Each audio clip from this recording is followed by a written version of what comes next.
সবাইকে স্বাগত। Mymensingh civil surgeon কার্যালয়ে যারা পরীক্ষা দিবেন, আপনাদের পরীক্ষা লিখিত হবে। আজকে একটি লিখিত পরীক্ষার প্রশ্ন প্যাটার্ন নিয়ে এসেছি।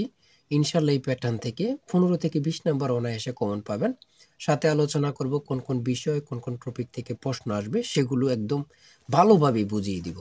অনেক পরীক্ষার্থী শুধু পরীক্ষা উত্তীর্ণ হয় না, শুধু একটাই কারণ, পরীক্ষার প্রশ্ন প্যাটার্ন বুঝতে পারে না বলেই। কোন কোন টপিক, কোন কোন বিষয় থেকে প্রশ্ন আসে, ওইগুলা বোঝে না দেখেই কিন্তু পরীক্ষা উত্তীর্ণ হতে পারে না। আমি বলি, আপনি যদি ময়মনসিংহ সিভিল সার্জন কার্যালয়ে একজন পরীক্ষার্থী হয়ে থাকেন, একটু ধৈর্য সহকারে সম্পূর্ণ ভিডিওটা দেখবেন, ইনশাল্লাহ আপনারা পরীক্ষায় পাশ করতে পারবেন। দেখেন, আমি সরাসরি মূল কথায় চলে যাচ্ছি। তার আগে বলে রাখি, আপনারা যারা ময়মনসিংহ সিভিল সার্জন কার্যালয়ে পরীক্ষা দিবেন, আপনাদের জন্য একটি চূড়ান্ত স্পেশাল সাজেশন তৈরি করা হয়েছে। ইনশাল্লাহ এই সাজেশনটি পড়ে শুধু পরীক্ষা দিতে গেলেই আপনি পরীক্ষায় উত্তীর্ণ হবেন, পরীক্ষায় পাশ করবেন। আমাদের সাজেশনটি স্ক্রিনে দেওয়া হোয়াটসঅ্যাপ নাম্বার রয়েছে, ইমো নাম্বার রয়েছে, দুটোর মধ্যে যে কোনো একটি মেসেজ করে সাজেশনটি সংগ্রহ করুন। সাজেশনের মূল্য 100 টাকা।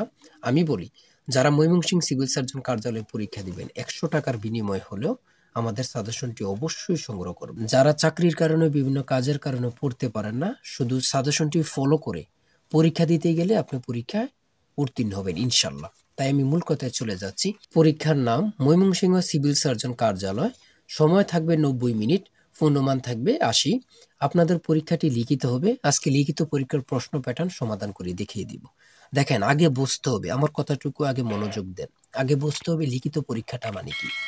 লিখিত পরীক্ষা মানে আপনার সন্ধি বিচ্ছেদ থাকবে, বিপরীত শব্দ থাকবে, এক কথায় প্রকাশ থাকবে, ঠিক আছে, ব্যাস বাক্য থাকবে, ট্রান্সলেট থাকবে, তারপরে প্রিপোজিশন থাকবে, শর্ট করে একটি প্যারাগ্রাফ থাকবে, তারপরে অঙ্ক থাকবে, তারপরে সাধারণ জ্ঞান থাকবে। লিখিত পরীক্ষা মানে ওটাই। দেখেন, সর্বপ্রথম রয়েছে কি, 1 নম্বরে সন্ধি বিচ্ছেদ করুন। এখানে 4টি সন্ধি বিচ্ছেদ দেয়া আছে, 4টি পারলে আপনাকে 4 নাম্বার দেয়া হবে। হ্যাঁ, তারপরে 2 নম্বরে রয়েছে কি, বিপরীত শব্দ। এখানে বিপরীত শব্দ 4টা দেয়া আছে, আপনি যদি 4টা পারেন, 4টার জন্য 4 নাম্বার আপনি পেয়ে যাবেন। তারপরে 3 নম্বরে রয়েছে এক কথায় প্রকাশ করুন। এক কথায় প্রকাশ করুন, এখানে 4টা দেয়া থাকবে, 4টার জন্য আপনি 4 নাম্বার পেয়ে যাবেন। তারপরে 4 নম্বরে রয়েছে অর্থসহ বাগধারা লিখুন। বাগধারা থেকে অবশ্যই লিখিত পরীক্ষা থাকেই থাকে, বাগধারা এবং এক কথা প্রকাশ থেকে। সন্ধি বিচ্ছেদ থেকে সকল পরীক্ষায় থাকে, লিখিত পরীক্ষা বলতেই, ঠিক আছে। বাগধারা 4টা থাকবে, 4টার জন্য 4 নাম্বার। তারপরে 5 নম্বরে রয়েছে শুদ্ধ বানান লিখুন। শুদ্ধ বানান লিখুন, এখানে 4টা শুদ্ধ বানান লিখুন থাকবে, প্রত্যেকটার জন্য 1 নাম্বার করে। তারপরে এখানে 6 নম্বরে রয়েছে কারেক্ট দ্য সেন্টেন্স। এখানে ভুল সেন্টেন্স দেয়া আছে, ভুল প্রশ্ন দেয়া আছে, সঠিক প্রশ্নগুলো আপনারা লিখবেন, ঠিক আছে, সঠিক উত্তরটা আপনারা লিখবেন। 5টা দেয়া থাকবে অথবা 4টা দেয়া থাকবে, প্রত্যেকটার জন্য কিন্তু 1 নাম্বার করে। তারপরে 7 নম্বরে রয়েছে ফিল ইন দ্য গ্যাপস।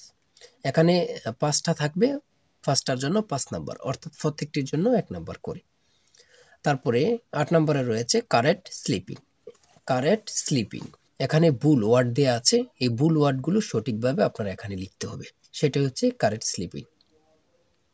তারপরে 9 নম্বরে রয়েছে right 5 sentence on the for the bridge. For the bridge সম্পর্কে একটি শর্ট করে আপনাকে প্যারাগ্রাফ লিখতে হবে। এখানে ফর দ্য ব্রিজ না দিয়ে অন্য কিছু থাকতে পারে। তারপরে 9 নাম্বার গেল। 10 নম্বরে রয়েছে এক ব্যক্তি তার আয়ের 5% আয়কর দেন। তিনি 600 টাকা আয়কর দিলে তার মোট আয় কত? এখানে প্রশ্নটির সমাধান দেয়া আছে, খুব সুন্দরভাবে সমাধানটি দেখে নিন। আমাদের সাজেশনের একটা সুবিধা কি, প্রত্যেকটির প্রশ্নের ব্যাখ্যা ও সমাধান সহ পেয়ে যাবেন, ঠিক আছে। প্রত্যেকটি অঙ্কের জন্য কিন্তু 5 নাম্বার করে। তারপরে 11 নম্বরে রয়েছে একটি ত্রিভুজের 3টি বাহুর দৈর্ঘ্য 13, 14 ও 15 মিটার। ত্রিভুজটির ক্ষেত্রফল কত? খুব সহজ অঙ্ক, যদি বোঝেন। এখানে মনে হচ্ছে যে অঙ্কটা বিশাল, কিন্তু অঙ্কটা কিন্তু একদম সহজ, ঠিক আছে। অঙ্কটা পারলে আপনারা 5 নাম্বার পেয়ে যাবেন। তারপরে 12 নম্বরে রয়েছে একটি আয়তাকার বাড়ির পরিসীমা 44 গজ এবং ঘরের দৈর্ঘ্য 36 ফুট, ঘরের প্রস্থ কত? ঠিক আছে, অঙ্কটি সমাধান দেয়া আছে, পারলে আপনারা 5 নাম্বার পেয়ে যাবেন। তারপরে 13 নাম্বার, দেখেন, আমি সিভিল সার্জন বলতেই বলি একটা উৎপাদক আপনাদের থাকবে, উৎপাদক থেকে একটা থাকবেই থাকবে। 5 নাম্বার, x³ - 8 এর উৎপাদক কোনটি? x³ - 8 এর উৎপাদক কোনটি? এখানে সমাধানটা দেয়া আছে, আপনারা যদি পারেন তাহলে 5 নাম্বার পেয়ে যাবেন, ঠিক আছে। একটি স্কুলে একটি স্কুলে ডিল করার সময় ৮, ১০ এবং ১৫ সারিতে সাজানো হয়। ওই স্কুলে ন্যূনতম কতজন ছাত্র রয়েছে? এখানে লসাগু করলেই কিন্তু অ্যান্সারটা পেয়ে যাবেন ১২০। তারপরে ১৪ নাম্বার থেকে সাধারণ জ্ঞান এখানে দিয়েছে। ৭১-এর ডায়েরি কে লিখেছেন? সুপিয়া কামাল। সড়ক পরিবহন ও সেতু মন্ত্রণালয়ের ইংরেজি নাম কি? Ministry of road transport and bridge. আন্তর্জাতিক মাতৃভাষা দিবস কবে থেকে পালিত হয়? ২০০০ সাল থেকে। পুনরূপ লিখুন। ঠিক আছে, পুনরূপ থেকে আপনার ২ থেকে ৩টা অথবা ৪টা পুনরূপ থাকতে পারে, প্রত্যেকটির জন্য ১ নাম্বার করে। হুম, যেমন এখানে রয়েছে আইটিএ, এএস, ইএন, তারপরে রয়েছে ওপিইসি।